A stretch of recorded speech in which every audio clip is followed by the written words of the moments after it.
¿qué es el PIB, el Producto Interior Bruto? Bueno, es el valor de todos los bienes y servicios finales producidos en un país o una región durante un trimestre o durante un año. ¿Por qué finales?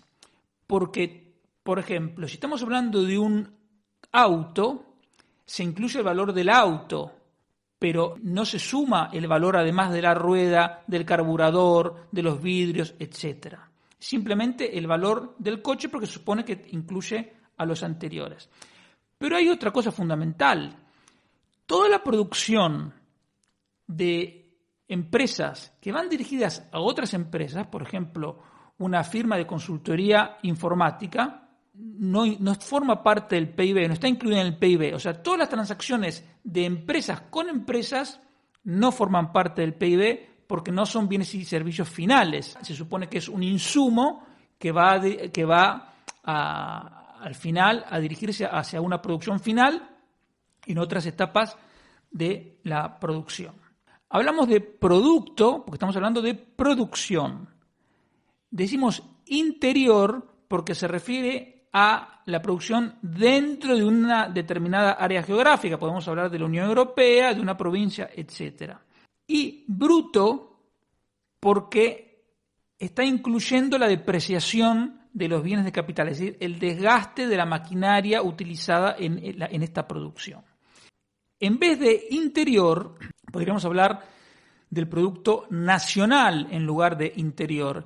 Y en nacional lo que se tiene en cuenta es la nacionalidad de los productores. Por lo tanto, habría que tener en cuenta lo que producen todos los españoles, aunque estén en el exterior, pero también habría que restar la producción realizada por extranjeros que están en España. Entonces, en ese caso podríamos hablar de PNB, es decir, Producto Nacional Bruto. Pero si descontáramos el desgaste de los bienes de capital y de la maquinaria utilizada, podríamos hablar de producto neto. En definitiva, tenemos el Producto Interior Bruto, que es lo más común, pero también podría haber Producto Nacional Bruto o Producto Nacional Neto y también Producto Interior Neto.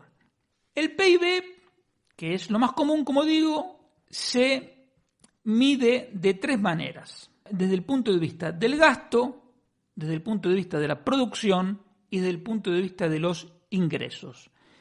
Desde el punto de vista del gasto es también la forma más común y es la primera fórmula que te enseñan en un curso de macroeconomía que dice Producto Interior Bruto es igual al consumo más la inversión más las exportaciones menos las importaciones. Dentro del consumo se incluye tanto el consumo público como el consumo del sector privado, lo mismo con la inversión. Y tanto en exportaciones como en importaciones se incluyen mercancías y servicios y por supuesto también el turismo. Cuando un español viaja al exterior, ese gasto está incluido, el gasto que hace en el exterior se incluye entre las importaciones. Desde el punto de vista del producto, o sea, de la producción, el PIB es simplemente la suma del valor añadido por los distintos sectores productivos. Y la tercera forma, que es medirlo desde el punto de vista de los ingresos, el PIB es la suma de la remuneración a los factores de producción. ¿Esto qué es? Es la suma de los salarios más las rentas que genera la tierra o, por ejemplo, la propiedad inmobiliaria, más los intereses que cobran los capitalistas, más los beneficios empresariales. El PIB, obviamente, es exactamente igual, sea desde el punto de vista del gasto, desde el punto de vista de la producción o desde el punto de vista del ingreso. Y esto, a su vez, se puede medir de dos maneras. Una es, que también es lo más común, a precios de mercado. Las mercancías y los servicios finales que se incluyen en el PIB se computan a los precios de mercado que incluyen los impuestos indirectos, fundamentalmente el IVA. Pero, alternativamente, se podría hablar de la medición a costo de factores. A costo de factores quiere decir que no tienen en cuenta los impuestos indirectos. Tenemos tres formas para medir el Producto Interior Bruto, como digo, por la producción, por el gasto y por el ingreso, y se puede hacer a precio de mercado, es decir, incluyendo impuestos indirectos, fundamentalmente el IVA, o a coste de los factores, es decir, sin tener en cuenta los impuestos indirectos. Pero hay otra cosa más, que se puede medir a precios corrientes o a precios constantes. Cuando hablamos a precios corrientes, son los precios de cada momento. Si tú hablas del PIB de 2015, a precios corrientes es a los precios del año 2015. Si estás hablando del PIB de 2024, será con los precios de 2024. Entonces, eso se llama el PIB nominal.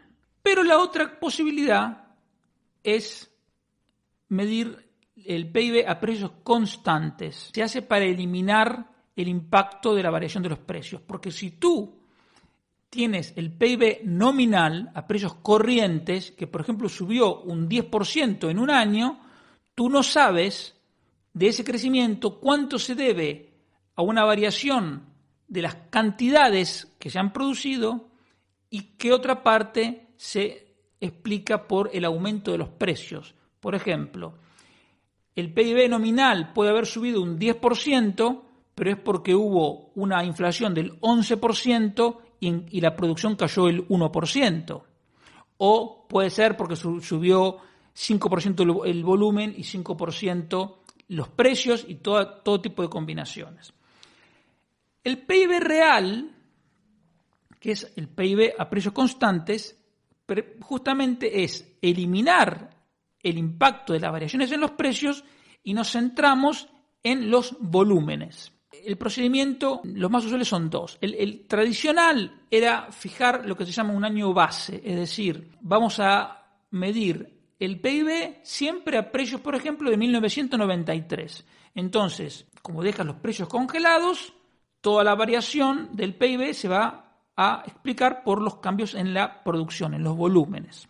El problema que tenía esa metodología tradicional era que cada cierto tiempo había que cambiar el año base porque la estructura de precios relativos de un año luego iba cambiando. Entonces, es como la canasta del IPC que se actualiza porque los gustos y los patrones de consumo van cambiando. Entonces, de la misma manera, cambian los precios relativos y es necesario actualizar el año base y, por lo tanto, cada vez que cambiaba el año base, cambiaba toda la serie histórica. Para evitar eso, se creó otra metodología que se llama la metodología de los volúmenes encadenados, que simplemente cada año se calcula el PIB a los precios del año anterior. Entonces tú lo puedes calcular a los precios del año anterior y tienes la variación del volumen. Entonces eso se hace todos los años, no hay año base y esto se hace utilizando números índices. En la Unión Europea se utiliza esto de volúmenes encadenados, en Argentina y otros países se utiliza el año base. Cuando tenemos el PIB nominal, es decir, a precios corrientes, y el PIB a precios constantes, calculados sea con los precios de un año base o con los volúmenes encadenados, los que nos surgen, los que nos quedan en el medio de manera implícita es la variación de los precios. ¿Y por qué es implícito? Es implícito porque no se ponen a calcular un índice de precios porque sería el índice de precios más complejo de la historia porque tiene que entrar todo lo que está en el PIB. Entonces, en lugar de calcular la variación de los precios de manera directa, simplemente dicen, si el PIB nominal creció tanto y los volúmenes crecieron tanto por el PIB real, lo que nos queda en el medio implícito se llama técnicamente el deflactor de precios implícitos, el deflactor del PIB.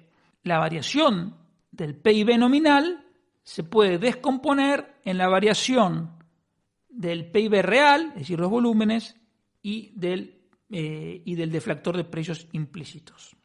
Tanto el PIB nominal o real se pueden hacer en términos per cápita. Simplemente lo divides por la población del país, de la región o del continente que estés hablando y tienes el PIB per cápita. Te dije antes PIB igual consumo más inversión, más exportaciones, menos importaciones. Ahora, si esas importaciones que están restando en el lado derecho la pasas sumando al otro lado del igual, te queda PIB más importaciones y eso es la oferta. Y esa oferta, a su vez, es igual a la demanda, que es el consumo más la inversión más las exportaciones. Cuando hablamos entonces de crecimiento económico, la economía creció tanto, lo que estamos hablando es, aunque no te lo aclaren, es del PIB real, del PIB a precios constantes. Estamos hablando de los volúmenes. Ese crecimiento se puede medir de año a año o de un trimestre a otro trimestre. Como ya te he contado alguna vez, para comparar el crecimiento trimestralmente, puedes hacer de dos maneras. Lo mejor es comparar, por ejemplo, un primer trimestre contra el primer trimestre del año anterior. ¿Por qué? Para evitar distorsiones provocadas por la estacionalidad, es decir, por los distintos patrones de consumo y de inversión que hay a lo largo del año, porque, por ejemplo, en verano la gente tiene vacaciones y por lo tanto el PIB baja, y eso no es porque la economía vaya mal, sino porque la gente no está trabajando porque está de vacaciones. Y si no, si quieres comparar un trimestre con cualquier trimestre, tienes que desestacionalizarlo, es decir, aplicar un filtro matemático por el cual se quita el efecto estacional. Esto nunca es perfecto, pero bueno, en teoría es para eliminar ese efecto. Te voy a hacer algunas aclaraciones. En primer lugar, el consumo público no incluye todo el gasto público, sino únicamente el coste de los servicios que ofrece el gobierno, que es fundamentalmente el coste de los salarios que paga el gobierno más los bienes y servicios directamente aplicados en la prestación de los servicios. Por ejemplo, los insumos que utilizan en los hospitales. Pero, por ejemplo, las pensiones no forman parte del PIB. Las pensiones son un gasto público, pero no forman parte del consumo que está en el PIB. Segunda aclaración. La inversión fundamentalmente la hacen las empresas, también hay inversión pública, pero, por ejemplo, comprar una casa también es inversión. La inversión privada incluye la inversión residencial que puede ser hecha por una familia. Tercer punto. 1000 veces habrás escuchado decir a periodistas o empresarios, por ejemplo, el turismo representa, no sé, los hoteles representan el 15% del PIB, los supermercados representan el 18% del PIB. Bueno, eso es un error. ¿Por qué? Porque están comparando las ventas con el PIB. Y las ventas de toda la economía, en realidad, son más del doble que el PIB. Porque como te dije antes, el PIB no incluye las ventas que se hace una empresa con otra empresa.